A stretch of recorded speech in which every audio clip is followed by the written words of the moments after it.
This team makes more news and gets recognized more for ridiculous achievements, and they're all bad. You know what I mean? Like, it's probably the poor way to describe it, but this is what we feared is my point. Like don't say we didn't warn you. We right. told you last year that if you kept them and you drafted a new quarterback, that it would probably get here.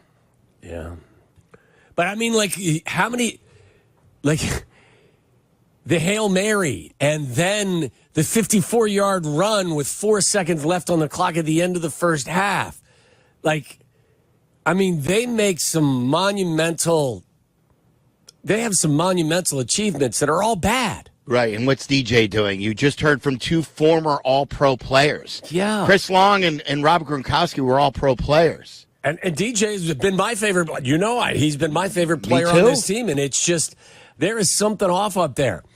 And that's, you asked me what was my overall feeling from watching the film today, and I was really interested in sitting down and watching it today because I wanted to see where, not necessarily where the blame should be parsed out, but I want to know why it doesn't look right. And I got to tell you, like, my biggest theme that I personally came away with was Caleb didn't play well.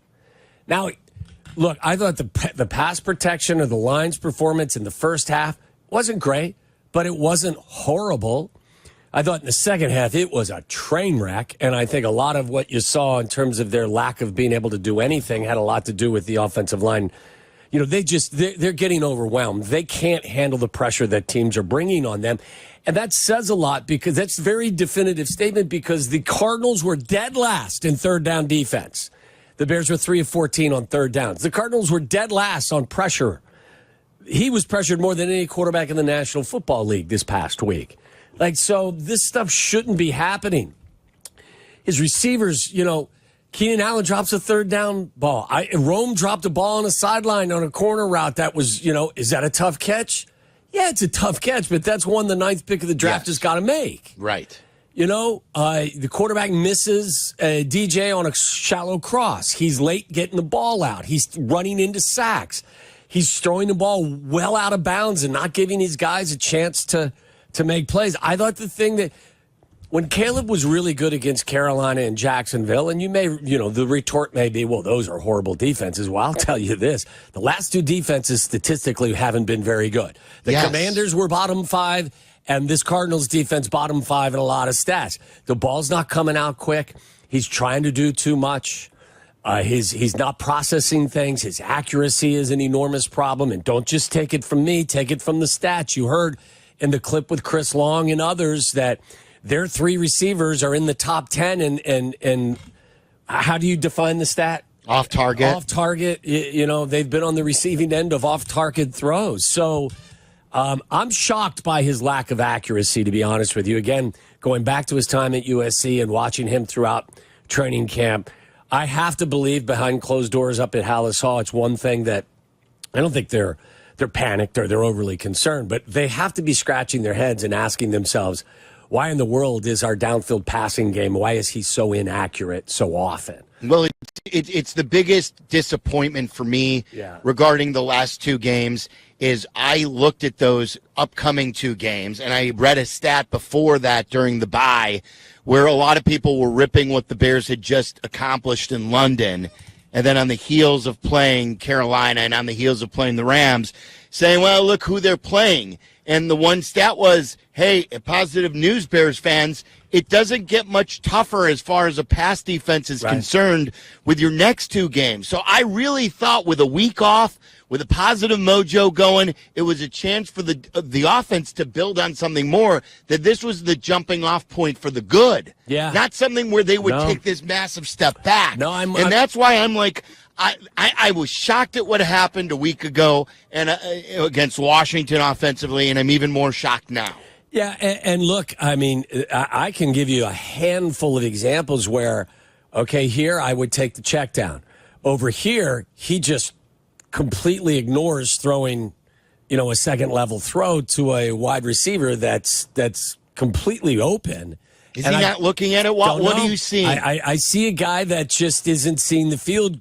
He's doing all of the things, I believe, all the things he did really well against Carolina and Jacksonville, he's not doing well. I don't think he's reading the field well. I don't think he's trusting the protection that he is being given right now. The ball's not coming out. Again, this is where I would say you've got to bring him in and say, hey, look, you're trying to do too much. We don't need you to do too much. That's why we littered the offensive huddle with all of these talented players. So if a defense is going to let you check it down, check it down. And when you start to build a rhythm, then we'll push the ball down the field. But you tell me, was there any real rhythm in the game? There were a couple of moments early in the game, and most of the throws that he made where they got decent game were all off platform, where he was scrambling around, and then it was the scramble drill, and he found Rome a couple times. He found Keenan Allen once. There was no rhythm to the passing game at all, and everyone wants to know why Cole Kmet wasn't involved more. Cole played pretty much every snap. There were opportunities to throw him the ball, and Caleb didn't throw him the football. So, could an offensive coordinator say, hey, I'm going to design this play specifically, your first read, your second read, and your third read is Cole Kmet? You could, but there were plenty of opportunities for him to drop the ball off to Cole, hit him on a seam route a couple of times, and it just wasn't there. I mean, and defensively you turn it around, and I did not expect the Cardinals to maul our front seven. And the Bears, that's as much standard 4-3 defense as I think I've ever seen them play. Because Jack Sanborn was in the game pretty much the entire time.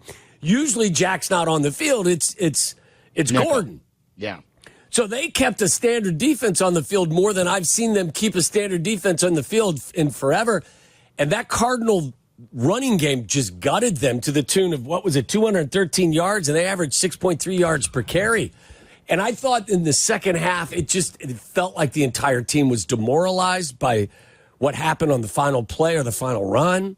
I told you flat out what I thought about the quarterback after the Jags game. That was as good a game as I've seen a Bears quarterback play. I'm going to be honest with you. This was bad. It wasn't good. They didn't build on anything. No. So disappointing. Yeah. I mean, they took the field.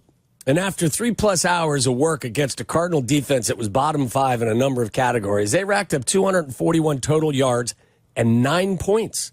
And this is coming off of a week where they had this catastrophic loss, and everyone wanted to get back out there and wanted to get the bad taste out of their mouth. And I got Keenan Allen, a 6-time Pro Bowler, dropping a third down throw. Like, that can't happen. Like, Keenan doesn't do that. No, and it's like we read Potsy's article today in the Sun-Times. He says, like, the things that this group has accomplished are all based on their failures. Yeah. If you understand that, like, they pat themselves on their back for overcoming their own failures. Self-inflicted mistakes. Self-inflicted. Yeah. Like, last year, they credited themselves from digging out of the disaster that was firing Alan Williams, firing their running backs coach after a 0-14 stretch, a losing streak, and all hell's hitting the fan up at Hallis Hall. And look at Flus. He kept them together. Well, that was his defensive coordinator and running backs coach who got fired for HR reasons that he hired. Yeah. And, he's getting credit for it. None of that should have happened to begin with. No. And then now, this was, to what you were just saying, this should have been the game where they could have done that again. Yeah. But what they'll do now is they'll kick the can down the road and, we didn't get over it after the Commanders game. And then we got our butts kicked against Arizona. But then there will be a win where they say, hey, we stuck together and we were able to rally and get this win and that win. They shouldn't credit themselves for overcoming things that they were the reason for losing. Yeah, they've been the architect of their own failure in a lot of instances. Yes. Their focus now, in my humble opinion, has to be on getting their quarterback back on track. Yes. Again, this is going to be a roller coaster. I don't expect it to be perfect, but you need to get him back on track. And I'm telling you, for me, I go back to the Colts game. And he played frenetically against the Colts. And he played, he's not playing reckless. but he's not playing well. So I would simplify things. I would cut some stuff back. I would just reiterate to him, look, if you got a chance to check it down, check it down. Let's build a little bit of rhythm here. He's just not seeing the field, and he's holding the ball. Like I think the stats on him holding the ball, I heard Carmen Yerk talking about it. The last few games, I mean, it's reminiscent of last year and the criticisms we had of Justin. So I think they need to get back in the lab and they got to pound the table and tell this young man, look, this is fine. We'll get past this, but let's just do the simple things better. Yep. But it's really good stuff, and frenetic is a good way to describe it. That's how he looked against Tennessee, too. Yep. Very early, those games, the Tennessee, the Indy game that you mentioned, and I feel like he's back to playing that way now, and I thought it was just the nerves are being overamped for the game at home in Washington, but yeah, it's the same way he played this game. All right, we'll get to your calls, 312-332-3776. I want to tell you, too, about the defensive coaches and why I don't think if they do get rid of him, it will hurt the defense, and that's Matt Eberflus.